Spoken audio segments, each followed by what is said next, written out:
manabantsika rehetrarehetra mpanaraka ny fahitalavitra Sisel Thomas na amin'ity takariva ity.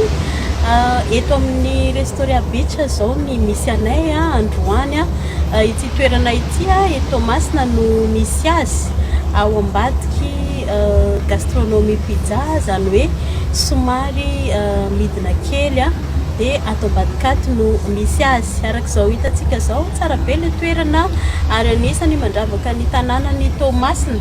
Arak'izao hitantsika zao eto dia mahatazana ny seranatsambo ny Thomasina, zany hoe rehefa takariva zao mahafinaritra be ty toerana ity. Dia tetiny nanaovanay fanadihadiana androany nanokananay fotoana mihitsy nanaovana fanadihadiana hoentina ampahafantarana antsika vahoaka ny Thomasina n'izany Restoria Beach izany, ka hoarantsika ny fanazavana ny tompona andraikitra.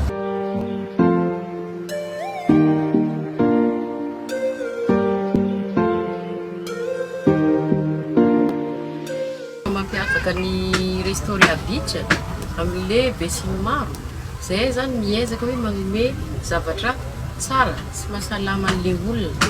Ohatra hoe antsika olona manana ranomasina, antsika manana hoe zany hoe atao hoe hazandrano, nefany antsika mandeha zao hoe lasa hoe au niveau le fahasalaman'le vahoaka zany dia mba miezaka zay manolotra an'le olona hoe misy au lieu de hoe mihinana zavatra n'importe quoi mba ezahana antsika namena manana fahasoavana, manana ranomasina dia miezaka mampiseho amin'le olona amin'le resaka hazandrano satria agnatin'izy eo koa calcium, fer sy raha jiabijiaby.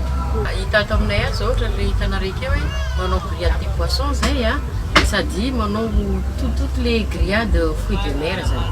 Il y a des calamars, il y a des poulpes, des misy koa poisson arakaraka izay zavatra par rapport an'le toetrandro.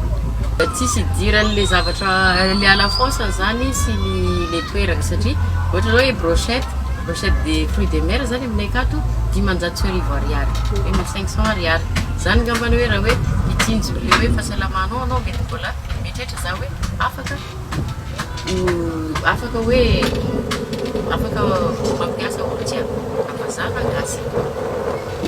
Safidian'le akora avy eto toerana voalohany hoe tsara mihinana zavatra hoe frais, hoe zavatra nalaina tetsy dia iny nandrahoana, tsisy hoe congelena iny na hoe nafarana iny fa sady mandeha mba hoe mahazo zany na ny mpanjono na ny mpivarotra an'le jono sy le vahoaka andeha hihinana anazy ake mahazo zavatra vahoaka.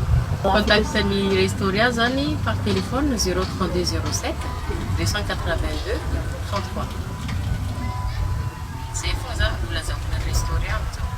Merci beaucoup nareo mitsidika sy namangy dia zay ny mangetaheta hoe mba hoe hiaraka aminay amangy anay dia tonga soa jiaby.